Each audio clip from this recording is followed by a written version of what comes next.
Hello everybody, welcome to another day of class and thanks for joining me. So, if you were here last time, what we talked about were direct proofs, and so we wanted to show if an if-then statement was true, we had to show if the if part was true, then the then part was true. So we got to assume the if part and show the then part. Today what we're going to be doing is working on some more proofs, and what we're going to learn is a new technique which is called a proof by contrapositive.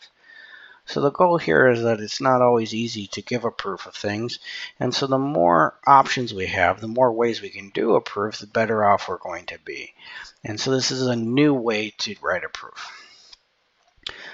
The point behind a contrapositive is, if we recall from our logic, is that if P then Q, so the statement if P then Q is equivalent to the statement if not Q then not P. And if not Q then not P is called the contrapositive of if P then Q. Since these are logically equivalent, that means that if we prove one, we have proven the other. So if we want to prove an if-then statement, we can instead prove the contrapositive statement. So to see an example of that, let's suppose that x is in z and 7x plus 9 is even, then x is odd. And what we want to do is proceed by a proof by contrapositive to show that this has to be true. All right. Well, to begin with, what we want to do is we want to negate the then part and show the if part. So like we did with direct proofs, we're going to assume something and we're going to show something. In this case, we're going to assume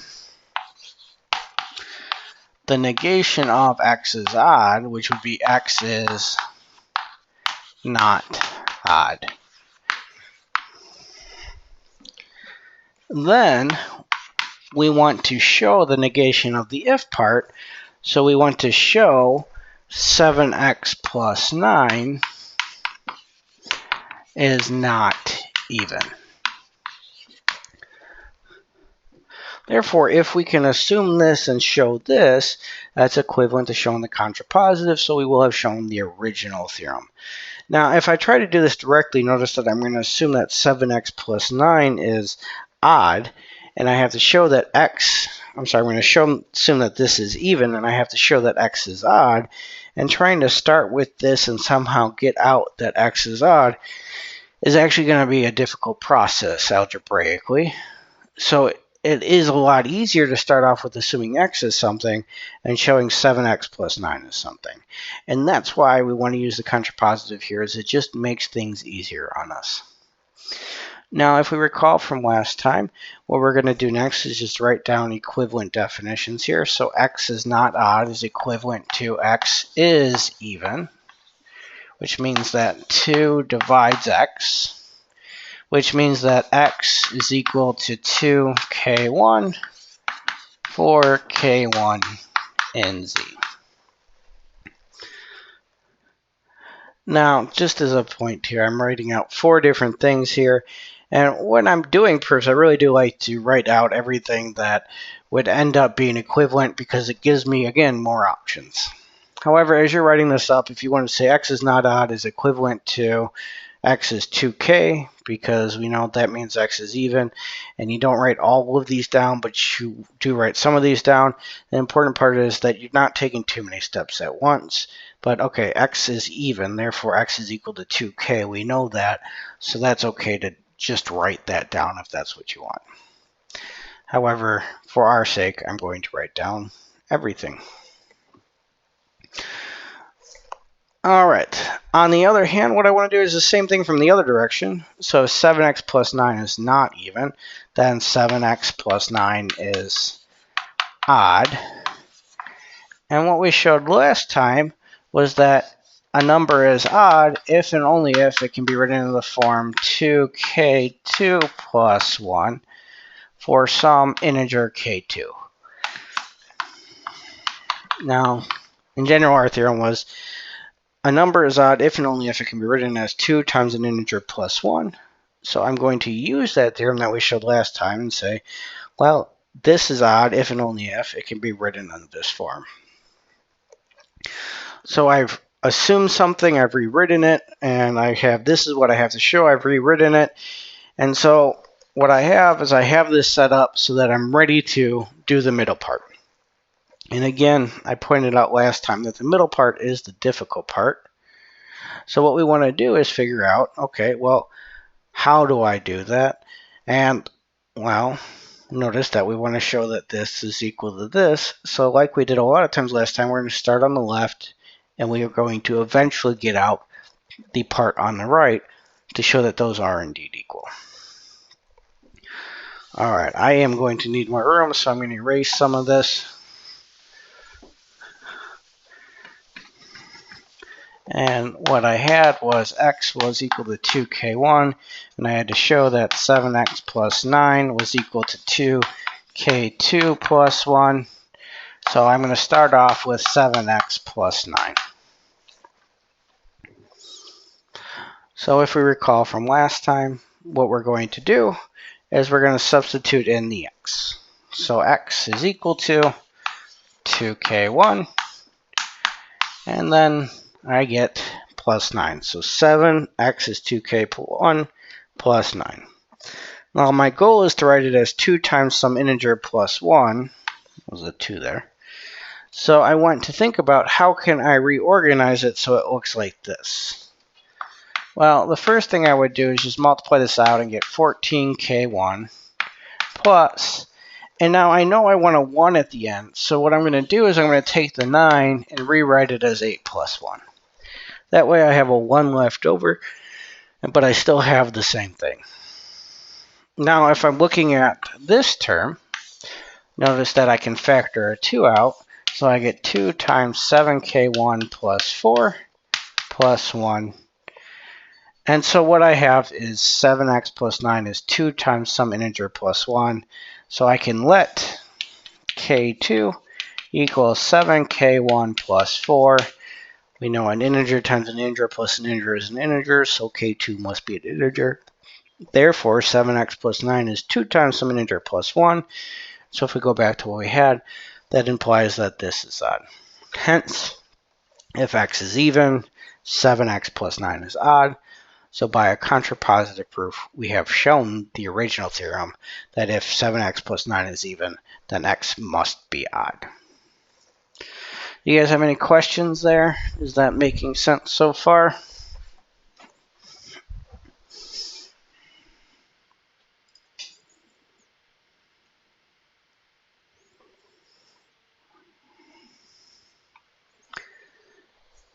So the way that I got the 8 plus 1, Sammy, was that I know that I want a remainder of 1. So I just subtracted 1 from the 9 that was already there. So the 9 becomes, well, I had to subtract 1, so I end up with 9 plus 1. Therefore, I turned my 9 into an 8 plus 1. Sorry, I think I said 9 plus 1. I turned the 9 into an 8 plus 1, so that I'd have a 1 left over. And the goal then is to take the beginning portion of that and factor out a 2. So that's why I wanted it to be that way, so that I could factor that appropriately and get something that looks like an odd number. Does that make sense to everybody?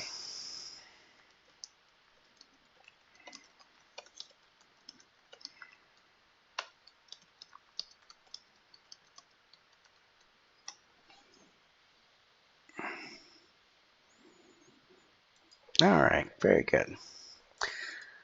So now what we'll do is we'll look at another theorem that is extremely similar. And so we'll have if x squared minus 6x plus 5 is even, then x is odd. So what I want to do is a similar proof here. I want to do a proof by contrapositive, so I'm going to negate the then part, and I'm going to show the if part, or the negation of the if part. So I'm going to actually give you guys a minute. Try to set this one up. What should you assume? What do you have to show? Write those down. If you can, write down what are those equivalent to, and try to make it as far as you can. Don't expect you to get through the whole thing, but try to set it up the best you can to get some practice with that before we do that together.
All right, so with that, what do we assume? What did you guys come up with? Well, our then part is x is odd. So what is the negation of x is odd is x is not odd. Therefore, we get that, well, the negation of being odd is x is even. So we get to assume that x is even. And what we have to show is then the negation of the if part. And so we're going to show then, well, that x squared minus, let me make sure I write down this down correctly, minus 6x plus 5 is, and I want to show that this is, instead of being even, odd.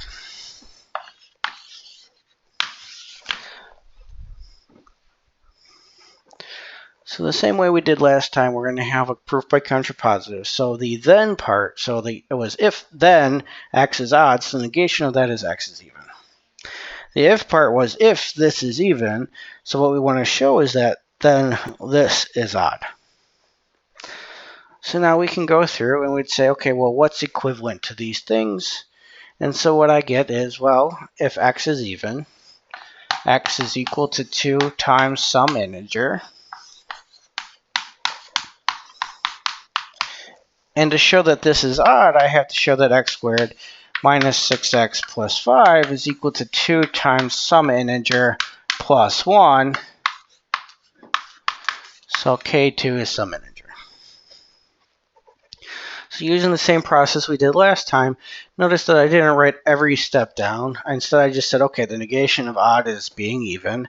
Being even is equivalent to being equal to 2 times some integer. And the negation of being even is odd, which is equivalent to 2 times some integer plus 1.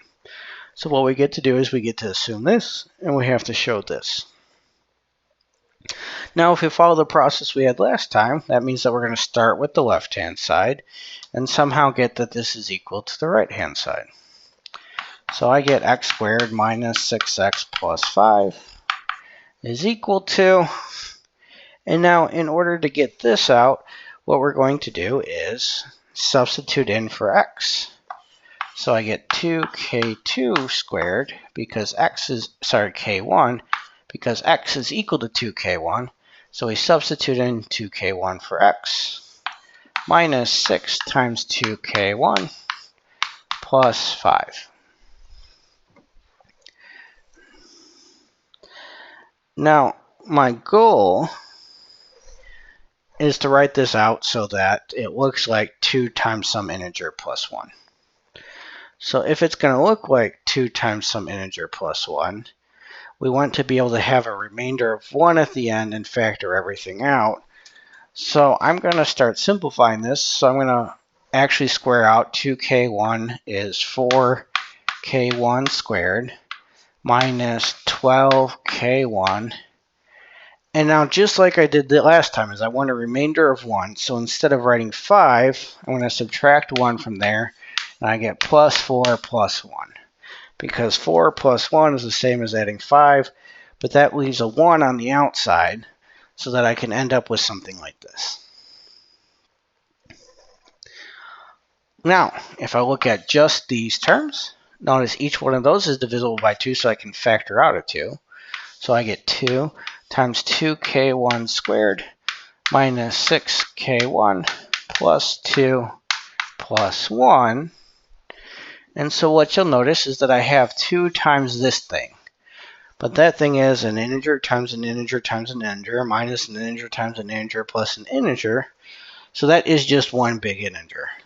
So what I can do is just let k2 be 2k1 squared minus 6k1 plus 2. Normally I'd write that in between here, but I ran out of room. So the point here is that I get that x squared minus 6x plus 5 is equal to 2 times some integer k2 plus 1. Therefore, x squared minus 6x plus 5 is odd. Hence, we've shown our theorem. That is, that if this is even, this is odd. which is the contrapositive of if this is even, this is odd. And so we get exactly what we were looking for. Questions on there at all? Is this process making sense? Are you guys following along? Do you need me to go over anything?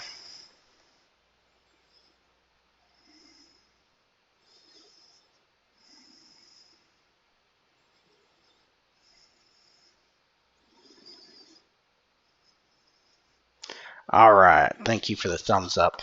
At least knows that you guys are typing there. So that ending about K2 again. Thank you. So the K2 was just saying that our goal was to show that this was equal to 2 times some integer plus 1. So we called it K2 just because we needed to call it something. What we were able to do is rewrite this in the form 2 times this thing plus 1. So the whole point is just saying that, okay, this is just an integer. So we've gotten this to look like 2 times an integer plus 1. But because I wanted to make this distinct and just say 2 times an integer, if I just call this, so instead of calling this 2k1 squared minus 6k1 plus 2, I call it k2, just because that's easier to say. I end up with x squared minus 6x plus 5 is just 2k2 plus 1. So it's just a little bit more succinct to write. And it proves more directly showing that this is indeed odd. And so that's the point of putting the k2 in there, is just to say, well, this is just some integer. Let's just call it something. Does that make sense, or does that help out?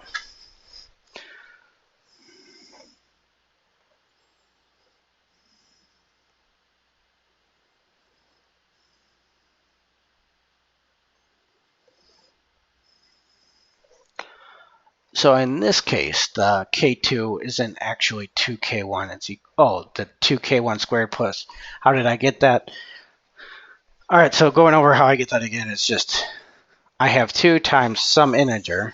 So whatever's in here, it doesn't matter what this is. I'm taking this and I'm just assigning it something else. If I wanted to, I could call this y, for example, or I could call it z, or whatever I want to call it. The point is that instead of having to write this all over again, I'm just saying this is equal to something which is an integer. So because this is an integer, we get that this is 2 times an integer, which we just called k2. There's a point, if you want to call it something other than k2, you're more than welcome to. It's just I want to say this looks like 2 times an integer plus 1. Now why does that prove our theorem is because, well, what we had last time, and we're actually using a theorem from the last class, is that a number is odd if and only if it can be written in the form 2 times an integer plus 1. So therefore, saying that this is equal to 2 times an integer plus 1 is equivalent to saying that that's odd. So therefore, we've assumed that this is even, and we've shown that this is odd. Now, the original statement was the contrapositive, but because the contrapositive is equivalent to the original statement, we have proven the contrapositive. Hence, the original statement must be true because they're logically equivalent. Does that help out? All right. Sounds good. Well, thank you. All right. Now, let's look at another one here. And so what I'm going to do is suppose that I have a, b, and p are integers. And let's suppose that p divides a times b. What I want to, or sorry, p does not divide a times b. Then I want to show that p does not divide a and p does not divide b. Now, if I look at this directly, just anytime you're working with not divide, that leaves a lot of opportunities for, well, what does that actually mean? And so dealing with not divide is a lot more difficult than dealing with does divide. So because of that, we notice that, okay, well, if we use a contrapositive, we can negate these statements, and then we can turn the not divides into divides. It'll make our lives easier. So instead of doing a direct proof here, we're going to use a proof by contrapositive. So we're going to have to work on assume the negation of the then part and show the negation of the if part. So what I want you guys to do is actually work on this one and say, what is the negation of the then part? What is the negation of the if part? So what should I assume and what should I show? And then, just like the last one, I'll give you guys a couple minutes to kind of work on that, and then I'll bring it up to the board to work on it together.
Yes, Georgie, the X's things, or these things, is I'm just crossing off a does divide.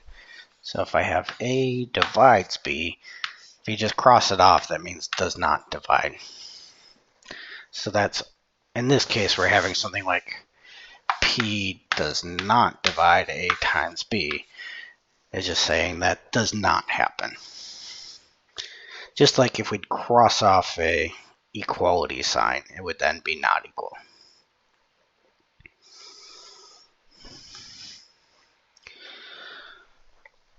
All right.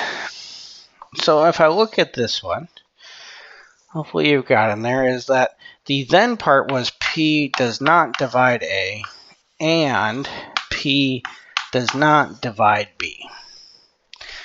So that's the then part. So this is what we're going to assume is the negation of this. So if I want to negate this, what I want to do is go back and actually remember some logic that we've done. So that is, if I write this using my symbolic logic, I get this is the negation of this statement and this statement.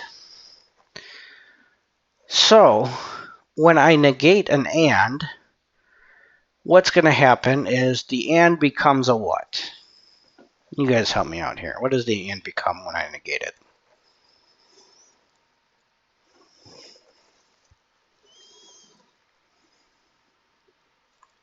Very good, thank you. The and becomes an or. So if I'm going to negate this, I would negate each of the statements, and the and would become an or.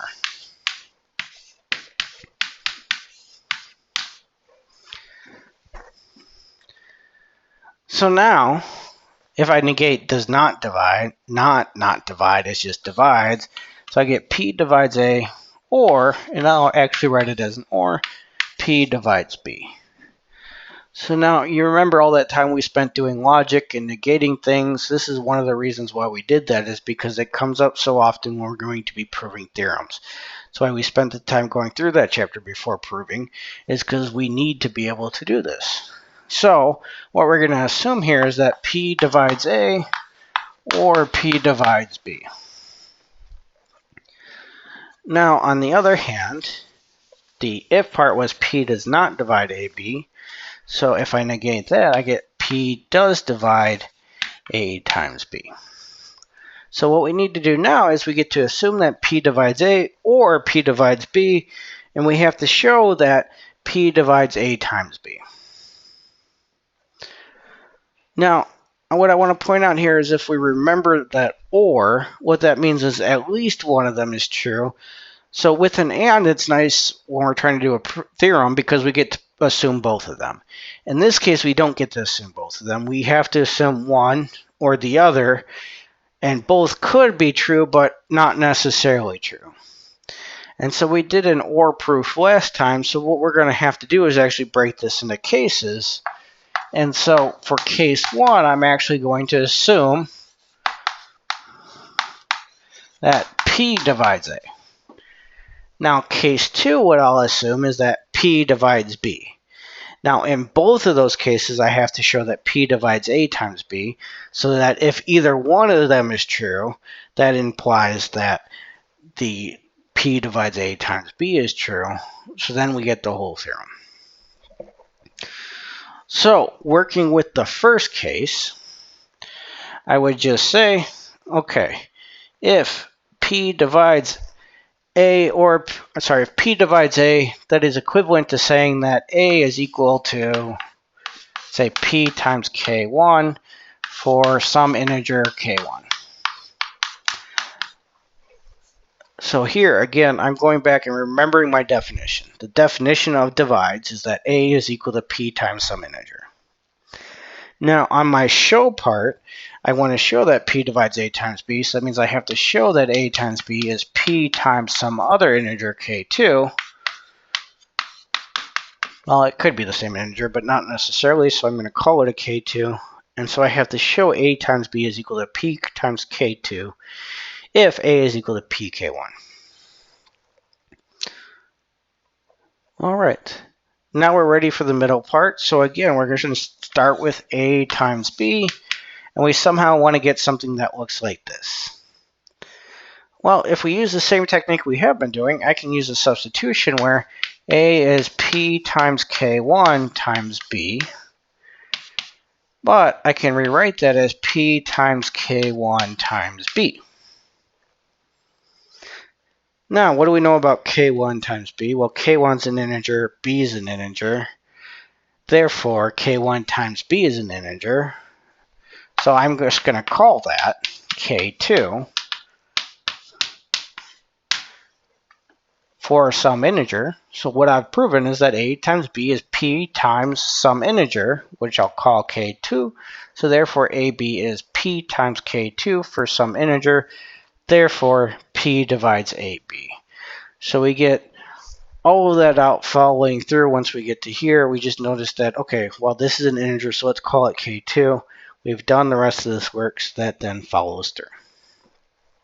So we have if P divides A, P divides AB. So we've done case 1. Any questions so far? Does that make sense to everybody?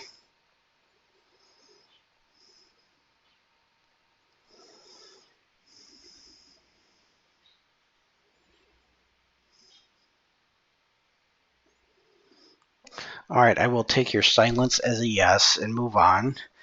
And the next thing we'll do is we'll assume that P divides B. But notice here that that really doesn't actually change too much here. What I get is that then B is PK1. So AB is PK1 times A. So PK1 times A.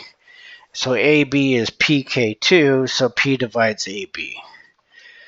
So in this case, if we assume that P divides B, the proof is actually almost exactly the same. So now, with regards to writing this up, what we could do is instead of having to rewrite case 2 all over again, is we could say something like, if P divides B, a similar argument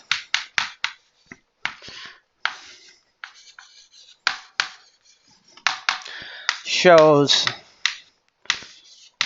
that P divides AB. Now the point here is that you've already done the work for case 1. Case 2 is exactly the same. So often enough we'll just write something like, if we're in case 2, a similar argument, exchanging the A's for B's, gives us the theorem as well. So we don't necessarily need to go through it a second time. And so we have, okay, case 1 is true, case 2 is true, therefore the theorem is always true, because if either one is true, the whole thing is true.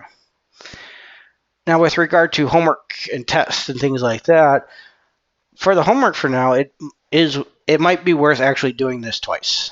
Why? Because you get more practice, and that's the point of homework, is to get practice.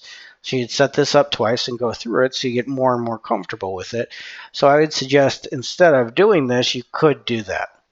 On a test, the cases, if they're exactly the same, I probably won't give you a question like that. I'll give you one where the cases are different enough that I want you to write them out.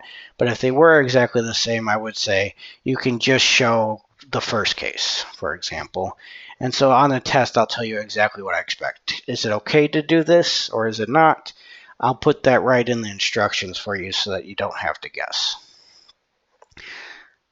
But as you're going through your homework, if you're like, okay, I understand this one, I don't feel like I have to do it twice, that is more than okay. Questions on any of that?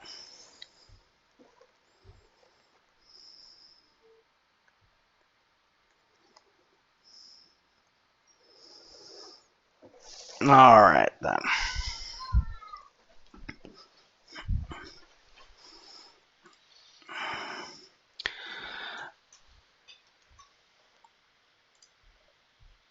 Now, the next thing we're going to do is we're going to actually define what module n is.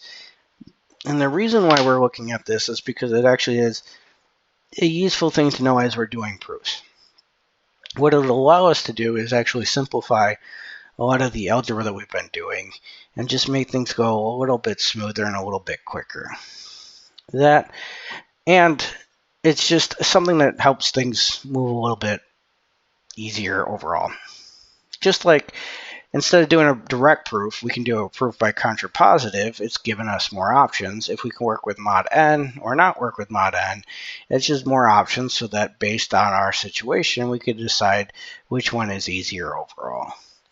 Now, I pointed this out in my earlier class today, and I'll say it again, is that I don't expect you to become perfectly master the whole module n thing in one day. And so if you're still a little confused at the end of the period, that kind of, I expect that.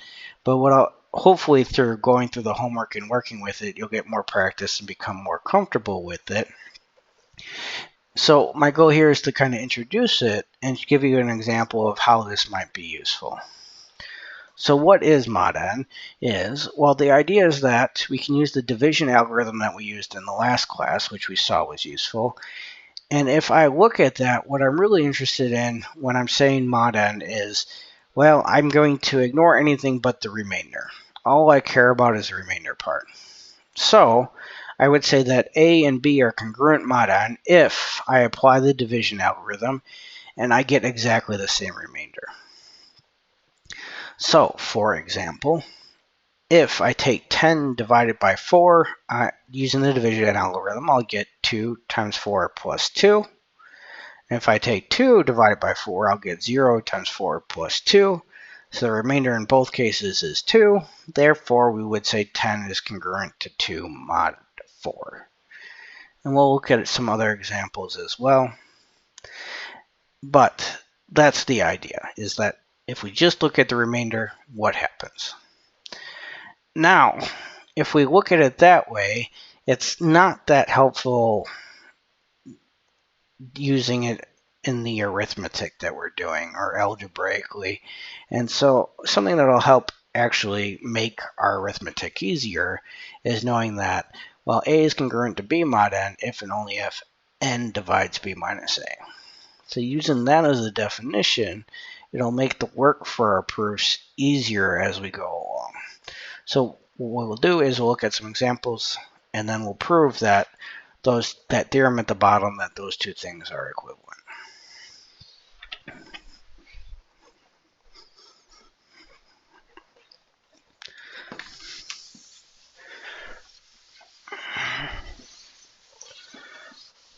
All right, so let's look at, say, something like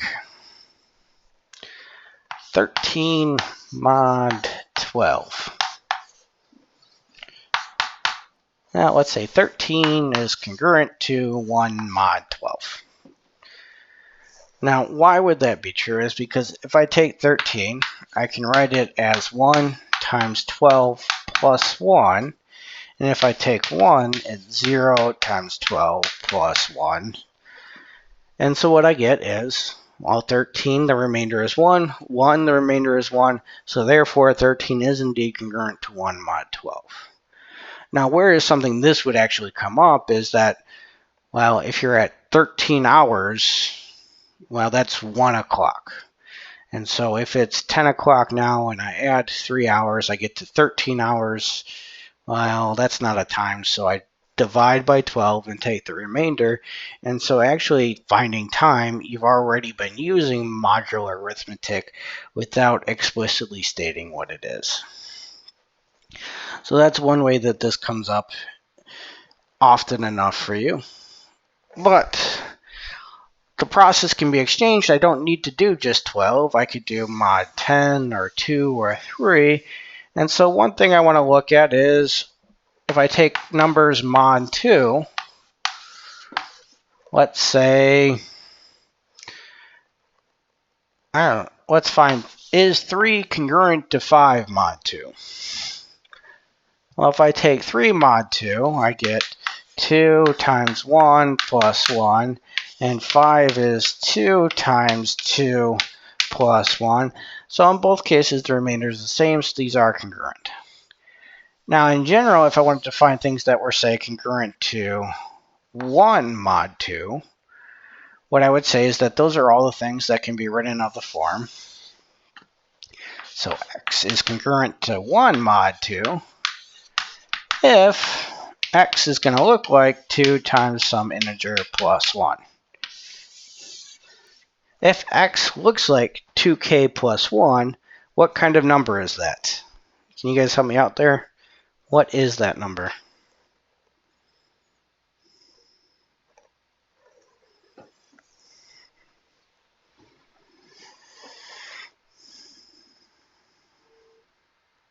Very good. It is an odd number. So in general, anything in the form 2 times an integer plus 1 is just an odd number. So what I've actually just proven for you is that if x is congruent to 1 mod 2, if and only if, it is an odd number. If we work with mod 0, notice that x is congruent to 0 mod 2 means that x is 2k plus 0, which is just 2k. So x is congruent to 0 mod 2 if and only if it's even. And so we can work with things like, oh, an odd is congruent to 1 mod 2, an even is congruent to 0 mod 2. And so those are things that it gives us another way to kind of talk about odds and evens, or if it's divisible by 3 or not, and things like that. So we could just say, what is the remainder going to be? Now, if I move on, what I want to do is I actually want to prove this theorem is that A is congruent to B mod n if and only if n divides B minus A. Now I want to point out with an if and only if, that means I have to go both directions. I have to show if this, then this, and I also have to show if this, then this. So therefore, I have to do assume this and show this, and then I have to do a second proof, and I have to show if I assume this, then I have to prove this. So I'm going to have to do both of those proofs for you, but we'll walk through them. And so what I want to point out here is I'm going to do this the same way I have been doing. Let's assume A is congruent to B mod n. Then what that means is that if I divide by n, A is equal to, let's say, Q1 n plus some remainder r, and B is equal to Q2 n. Now, because they're congruent mod n, the remainder has to be the same. So I can say for Q1, Q2, and R and Z, and this is true by the division algorithm, and we also need that 0 is less than or equal to R is less than N. Therefore, if these things are congruent mod n, what I can do is write these down. And notice that I use Q1 and Q2 to show that those could be different, but I use the same letter R to denote that those have to be the same number. That's the definition of congruent mod n, is those R's are the same. All right.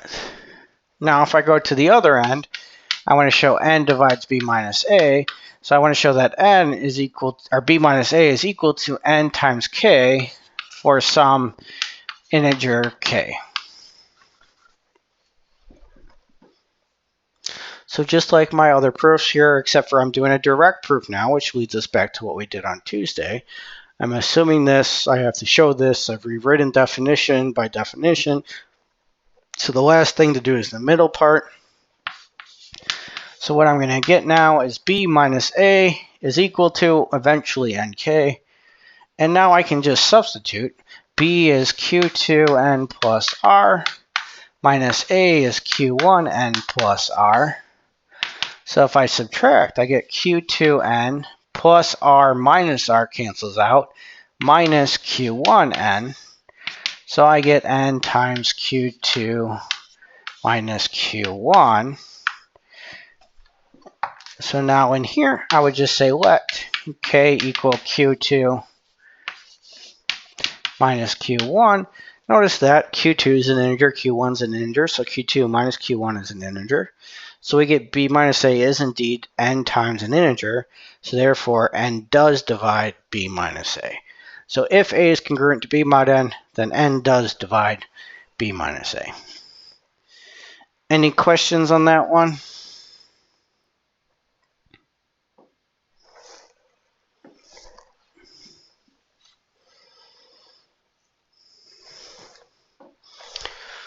All right. Now, if I go the other direction, I get to assume that n divides b minus a. So that is b minus a is equal to nk. And then I have to show that the remainder for both b and a are the same, or that is a is congruent to b mod n. This one actually takes a little bit more work because we have to use some ideas other than exactly what's given in here and just substitutions. But what we have to remember is that, well, a is, if I divide a by n, it is equal to q times n plus r for some q and some r by the division algorithm. So I don't know what q or r are, but I know that I can use the division algorithm and I get this out. Now, if I take that and I say b is equal to nk plus a by adding a to both sides, then what I get is nk plus qn plus r is b. So n times k plus q plus r is b. So what we notice is that using the division algorithm for a, we get out this as an answer, qn plus r.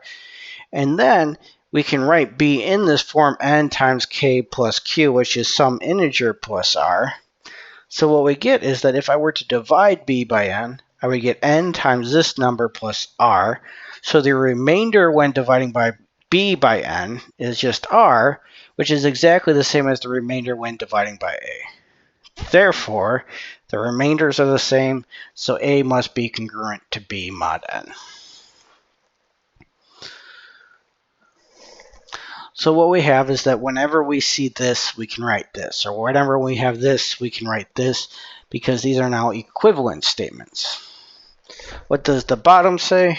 The bottom down here says, then A is congruent to B mod N, which just means that A and B have the same remainder. And so that's the claim that we're making here. Any other questions?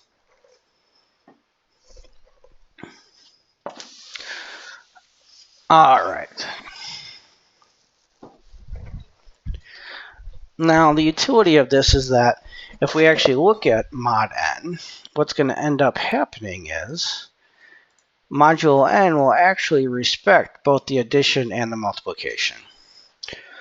So what that means is that if I know that A is congruent to B mod n and C is congruent to D mod n, then we must have that A plus C is congruent to B plus D mod n, and A times C is congruent to B times D mod n. So what that's saying is that if we know that things are congruent and we want to do manipulations or calculations using modulo arithmetic, what we can do is we can just substitute things in. So if A is congruent to B, we can just replace A with B. If we know C is congruent to D, we can just replace C with D. And so we can actually end up making our things easier to work with, such as if we know that 25 plus 30 is congruent to 0 plus 0 mod 5, well then 25 plus 30 is congruent to 0 mod 5, and we don't have to find that 25 plus 30 is 55. That one's not too bad. We could also work with 25 times 30 is, I have no idea what. I could figure it out, but it doesn't matter, because what we get mod 5 is we're just going to get 0 times 0 is 0. So we know that 25 times 30 has to be congruent to 0 mod 5. And that's what this theorem is stating. And so we'll actually go ahead and prove that.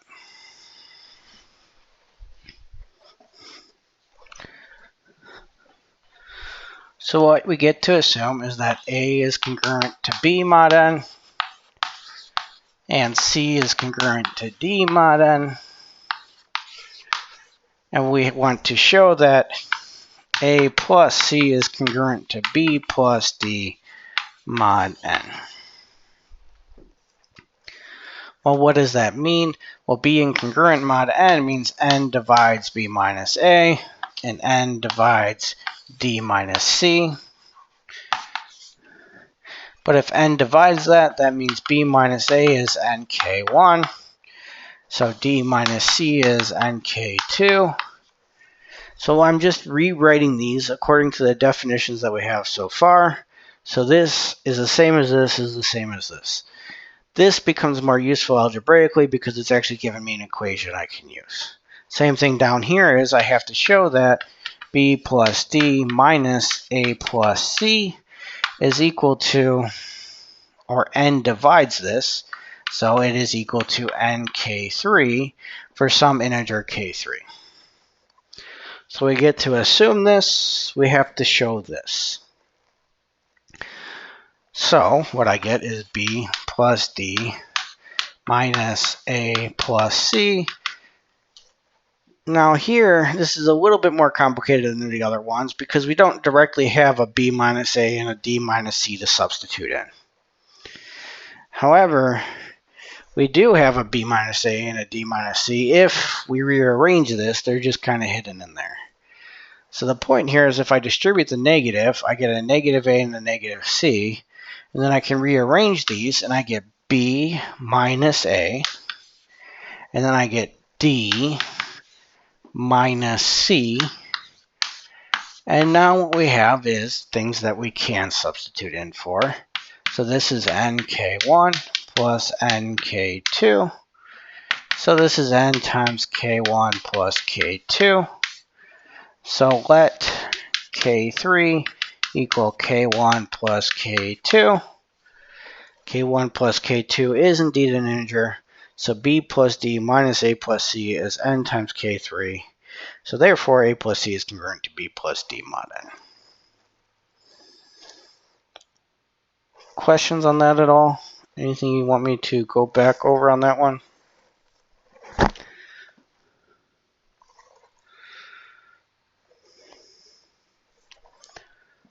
All right. In that case, I'm not seeing anything. So the other thing we had to prove was that A times C is congruent to B times D.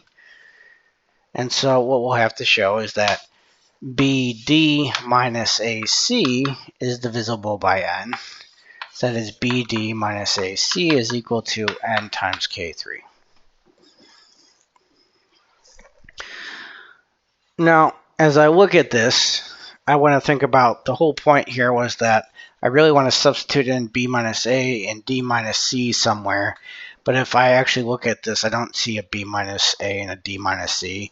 And even a rearrangement isn't going to give me that out. So this proof is more complicated than the last one. Now, if I look at that, there is actually no obvious way to continue with this. So what do you do if you can't figure it out? You just give up and go home, right? Well, no, that's not exactly what we do. We just persevere and we keep trying. So what do we try? Well, we just try to get creative. We try to do different things. We try to, and I'll throw stuff at it and see if I can do this. If I do that, does that help at all? Things along those lines. And so I have to go through all of that. And so generally what happens as a mathematician is you get this wrong over and over and over again, and you're sitting at home and you're thinking about it, and it's bothering you for days or weeks or months, and eventually you're taking a shower and the idea comes to you in the shower and you're finally able to get it. So what do I do here is, well, I'm going to add 0. So I take BD minus AD plus AD minus AC.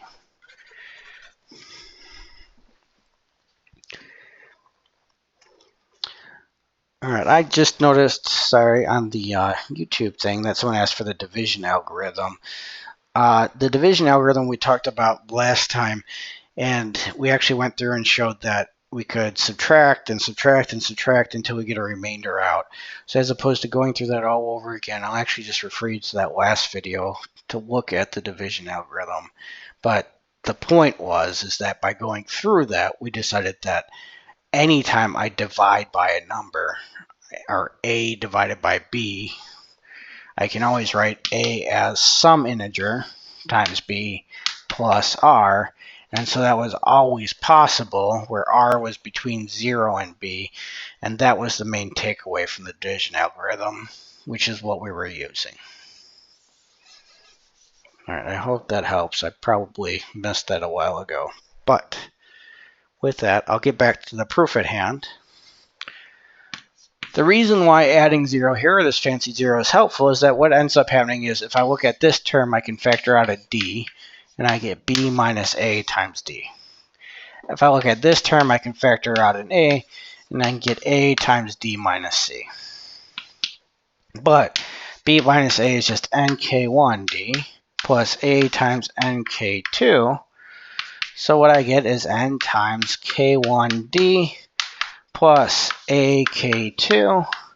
So I can just let K3 be K1D plus AK2, and I do indeed get that BD minus AC is equal to N times an integer. Therefore, AC is indeed congruent to BD mod N. So, like we had with addition, the mod N respects addition, it respects multiplication. So we can take it mod N before or after, and that will actually save us some work. How so? You guys are probably looking at this and you don't believe me. This just seems crazy difficult. Why are we doing it? Well, let's figure that out. Let's go back to our original proof today. If you don't remember doing it, you can look back earlier. Nice thing about these things, we're being recorded. But what I want to do is I actually want to show that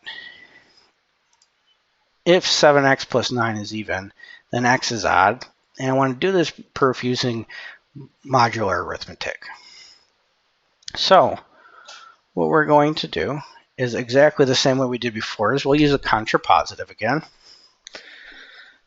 So using the contrapositive, I get to assume that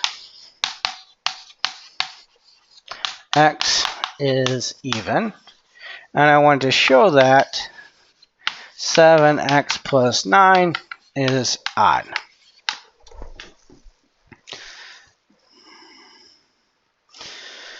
So let's make sure I put that down correctly. X is not odd, so it's even, and 7 plus x plus 9 is not even, so it's odd. So I want to go ahead and give a proof of that. All right.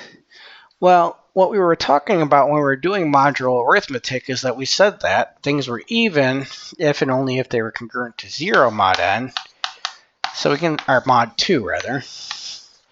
So this means that x is congruent to 0 mod 2. Now, if I want to show that this is odd, I just have to show that this is congruent to 1 mod 2, because we showed a number was odd if and only if it's congruent to 1 mod 2.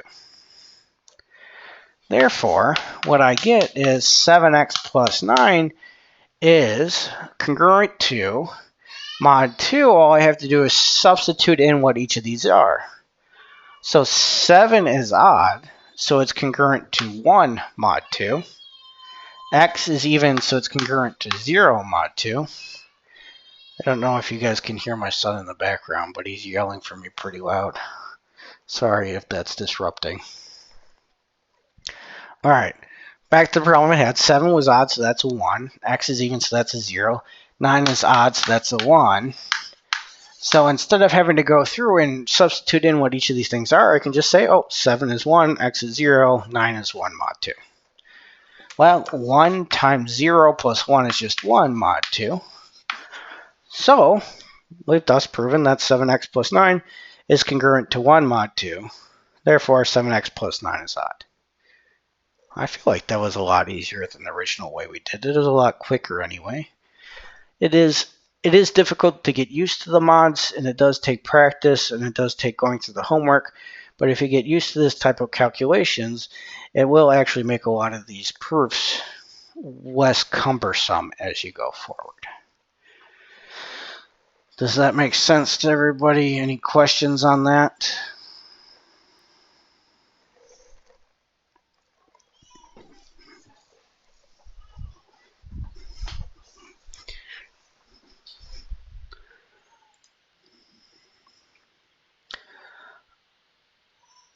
All right. With that, I'll go back down to where we were.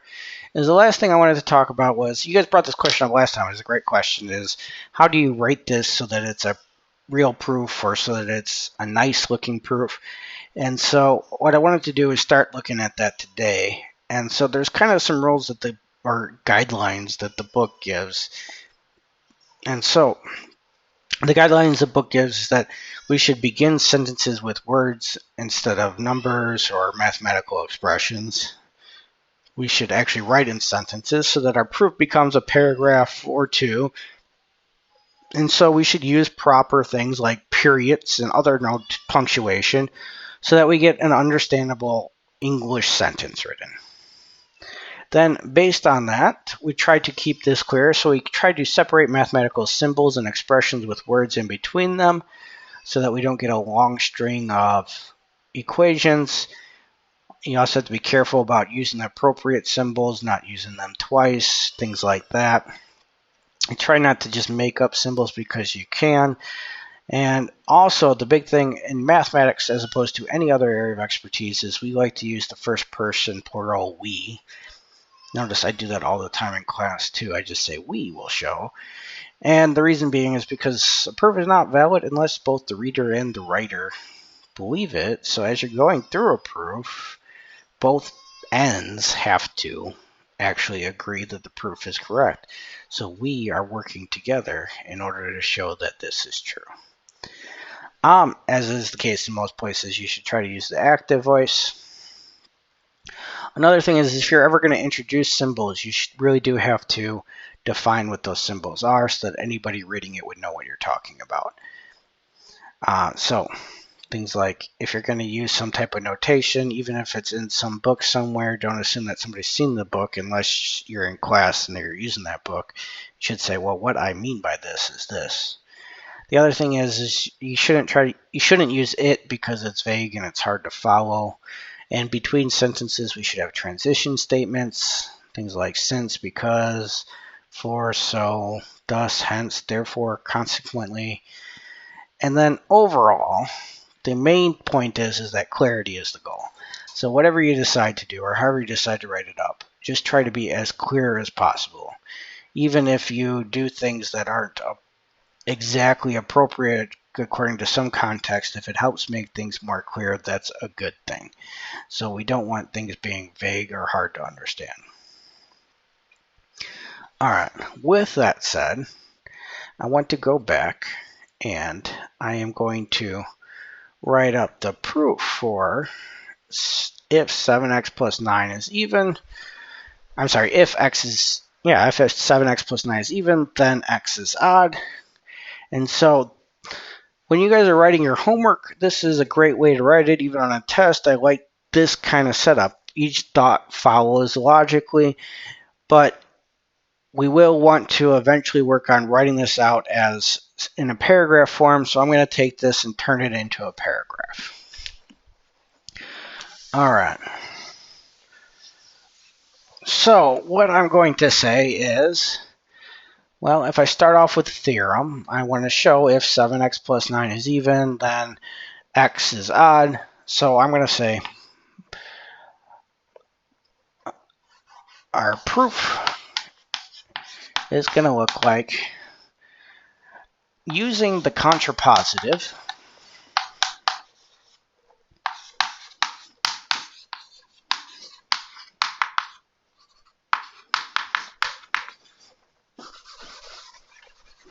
I'm going to write that down here. I ran out of room. So using the contrapositive, we assume that x is even. So just to start off, I'm saying what I'm doing. So instead of it showing a direct proof, I'm telling you I'm using a contrapositive proof. And I'm saying, okay, we assume that x is even, so that's where we begin. Now, you don't necessarily need to say using the contrapositive. You can just say we assume that x is even, but I'm trying to be more clear here, so I'm going to actually write that out. So now I have the sentence. I used a comma in here, a period in here. I'm actually trying to use proper English when I can. I do have an x in here, which is a symbol or a variable, which I should define what x is, but because that's in the theorem, we can say that that is a predefined variable that we should know what it is. All right, so moving on, what we said next when we wrote our proof out was that this means that this is congruent to 0 mod 2. So we'll say, therefore, x is congruent to 0 mod 2. So notice I do use a transitionary term there. If you want to use then or hence or whatever else, that's fine, but we need something in there. So therefore, x is congruent to 0 mod 2. Now notice I could write that out as a full sentence, but if you wrote out x is congruent to 0 mod 2, that's just a lot to kind of take in, and so by writing it in this form, it actually becomes more clear, and that's the reason why we want to use the equations here, is so that it actually becomes easier to read. Now, if we think next, or hence, what we found was, and I'm going to use a comma here as well, and now I'm going to do some equations here, so I'm actually, while these ones should be, I could do a better job of it, but they should be left aligned like a normal paragraph. In the center, I'm going to put my equations. So I'm going to write 7x plus 9 is congruent to 1 times 0 plus 1 mod 2, because instead of 7, I got 1, 0, 1. So that's congruent to 1 plus times 0 plus 1 is 1 mod 2. So this I did in the kind of center aligned, sorry, instead of right aligned, this would be center aligned. And so what I want, however, I do want to line up the equality so that we get 7x plus 9 is congruent to this, so that this becomes easy to read. It is equations, and that's okay. That's why we put it in the middle here. Notice, though, that I did put a period at the end here. So even though it's an equation off in the center here, this is a sentence. Hence, this is true, period. I can now move on.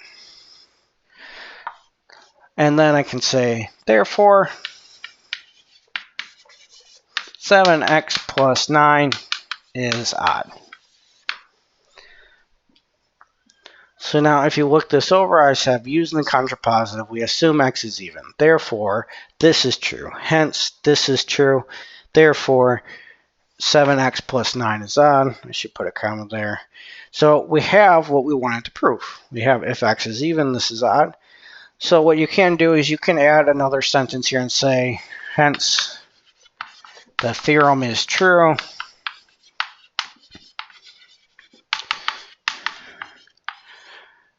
If you've seen some other people write proofs, they do things like QEDs or boxes or checks or whatever. I feel like this is optional. If you want to do those, there's nothing wrong with it. But you've proven the theorem. You don't need to restate the fact that you've proven the theorem. But if you want to, you can. Just like here, you don't necessarily need to say that you're using the contrapositive, but you can if you would like to. But either way, we have a complete paragraph written out in such a way that we can follow this so that we get our proof.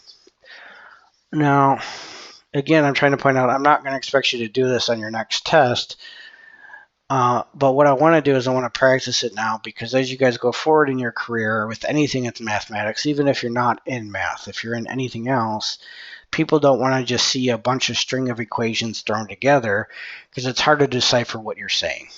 It's hard to say, well, what does this mean? What is this telling me? And so if you're trying to convey something to someone or to teach them something, it is really nice to have sentences for them to look at and words for them to put things together and see how it transitions from one to the next, so that they can really make sense of what's going on. And so the point of going through this is that, especially as you continue in your career, you're going to have to do things like this. So it's good practice now to start finding how to write mathematically in such a way that you can convey your knowledge to somebody else. All right. Did you guys have any questions on that?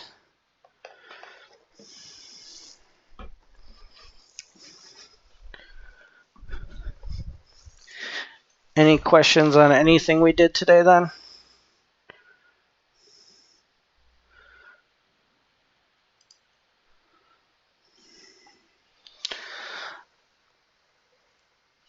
All right. Well, thank you for the response anyway. So the answer was not in particular. There will be things that I don't think you guys get right away, so you'll have to go. I'll put the homework up after class today, so pretty soon here. And I would suggest looking over the homework, spend some time going through those proofs and writing them up. On Tuesday, I plan on spending the beginning of class going through homework with you. So if you do the homework and you write down all the questions you have, you can ask me those questions and I can work on those with you. So please actually do that so that you have questions, because otherwise I just have to go through homework problems that I choose, which may not be the ones that you want. But other than that, we now have a new way to give a proof, contrapositive instead of a direct proof. So I hope you guys have a great weekend, and I will see you on Tuesday.